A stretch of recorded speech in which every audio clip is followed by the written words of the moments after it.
Bismillahirrahmanirrahim. Assalamualaikum warahmatullahi wabarakatuh.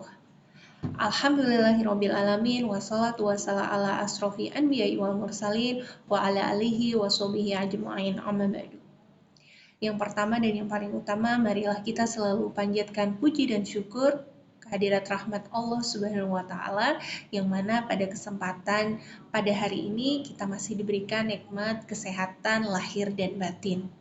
Salawat serta salam marilah kita berikan kepada Nabi besar kita Muhammad Shallallahu Alaihi Wasallam yang telah membawa kita dari zaman jahiliyah menuju zaman yang penuh dengan ilmu pengetahuan seperti sekarang ini.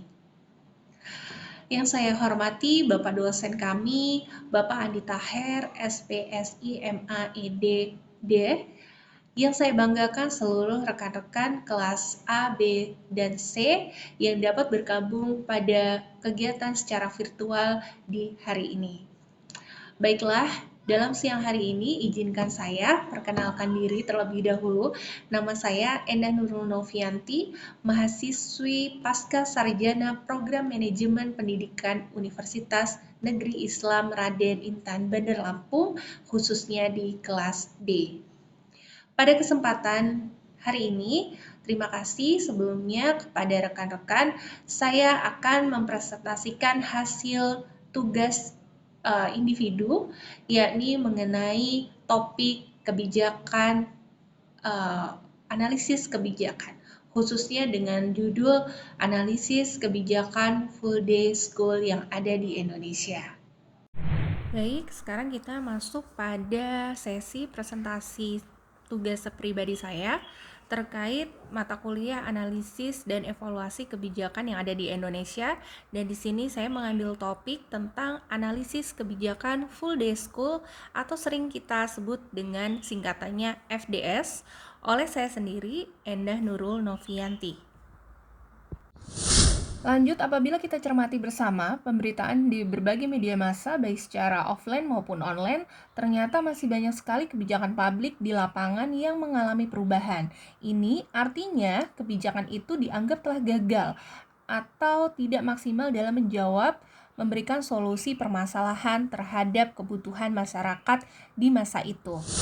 Salah satunya di Indonesia muncullah salah satu kebijakan di kala itu tahun 2017, yakni kebijakan yang dikeluarkan oleh Bapak Menteri kita, Bapak Muhadjir Effendi, tentang full day school, yang isinya terdapat pada Peraturan Menteri Pendidikan dan Kebudayaan Republik Indonesia nomor 23 tahun 2017, yang mana isinya berkaitan tentang hari sekolah. Tentunya dari sini muncullah latar belakang mengenai kebijakan tersebut. Di antaranya ada pendidikan karakter yang dianggap kurang maksimal atau negatif.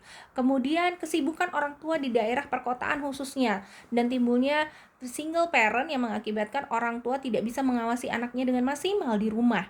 Kemudian yang ketiga adalah terkait proses pembelajaran yang durasi waktunya lebih lama, diharapkan dapat menggali potensi peserta didik. Di sini tentunya ada beberapa teori yang mendukung suatu kebijakan. Saya rangkum di sini, yakni full day school merupakan sebuah sistem pembelajaran yang dilakukan di sekolah dalam waktu sehari penuh dengan memadukan sistem pembelajaran secara intensif, di mana dapat memberikan dasar yang kuat dalam belajar pada segala aspek, yaitu perkembangan intelektual, fisik, sosial, dan emosional. Di dalam formulasi kebijakan full day school ini, salah satunya adalah untuk meningkatkan mutu pendidikan dengan cara menunjang proses KBM secara lebih menyeluruh serta dapat menjangkau setiap aspek dari perkembangan akademis maupun tingkah laku serta karakteristik peserta didik. Pemerintah dengan adanya formulasi kebijakan full day school ini sangat mengharapkan bahwa aktivitas sekolah seharian penuh dapat menghadirkan cara belajar yang menyenangkan. Dan di dalam implementasi kebijakan ada 4 poin penting di sini. Yang pertama adalah kurikulum inti, di mana kita tetap mengadopsi kurikulum yang dari Dinas Pendidikan Pusat. Yang kedua adalah kurikulum tambahan, yaitu kurikulum internal sekolah itu sendiri. Dan yang ketiga adalah kurikulum khusus, di mana ini diberikan materi tambahan sesuai dengan kebutuhan siswa.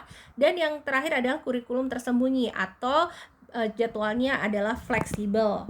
Nah, di sini saya contohkan terkait dari implementasi kegiatan atau kebijakan sistem full day school, di mana ada jadwalnya lengkap ya. Di situ ada poin-poinnya dan ada juga kegiatan yang berkaitan dengan pengembangan diri serta tambahan kurikulum internal yang tadi saya sampaikan. Di mana proses KBM tetap ada waktu istirahat yang disesuaikan. Nah, sekarang kita masuk pada tahapan evaluasi kebijakan di mana setiap kebijakan perlu adanya evaluasi atau perbaikan. Yang pertama tentunya ada faktor pendukung dan penghambat. Di situ sudah saya sampaikan faktor pendukungnya ada sarana prasarana, biaya, dan sumber daya manusia. Dan salah satu faktor penghambatnya itu termasuk di dalamnya adalah SDM-nya itu sendiri dan juga sarana prasarana. Nah, di sini juga ada 4 komponen penting yang perlu dievaluasi dalam kebijakan ini. Yang pertama adalah evaluasi input, di mana ada input peserta didik maupun SDM gurunya. Kemudian evaluasi konteks, yaitu konteks atau bisa bahan ajar dan materi yang diajarkan. Kemudian ada evaluasi proses, yaitu terkait dengan implementasi kegiatannya. Dan yang terakhir adalah evaluasi produk, yaitu produk atau dampak yang dihasilkan. Pada rekomendasi kebijakan full day school ini juga tidak bisa serta-merta dapat mengubah pola belajar peserta didik yang sudah lama berlangsung sebelumnya menjadi drastis perubahannya atau langsung menjadi instan sesuai dengan harapan. Tentunya akan ada penyesuaian yang diiringi dengan permasalahan yang muncul dalam menghadapi perubahan pola pembelajaran, khususnya mengenai durasi waktu yang lebih lama daripada biasanya. Pada lampiran kebijakan ini, full day school dirancang oleh Mendikbud berpayung hukum pada Permendikbud nomor 23 tahun 2017.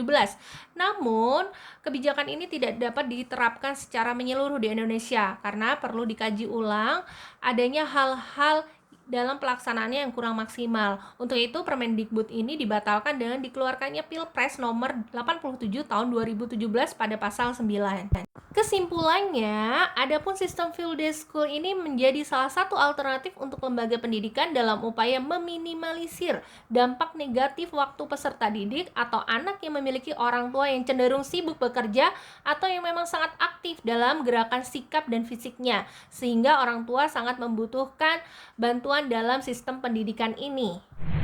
Baiklah, terima kasih. Demikianlah presentasi yang saya dapat berikan dan saya sampaikan. Kurang lebihnya saya mohon maaf yang sebesar-besarnya. Kepada Allah saya mohon ampun. Saya akhiri. Alhamdulillahirobbilalamin. Wassalamualaikum warahmatullahi wabarakatuh.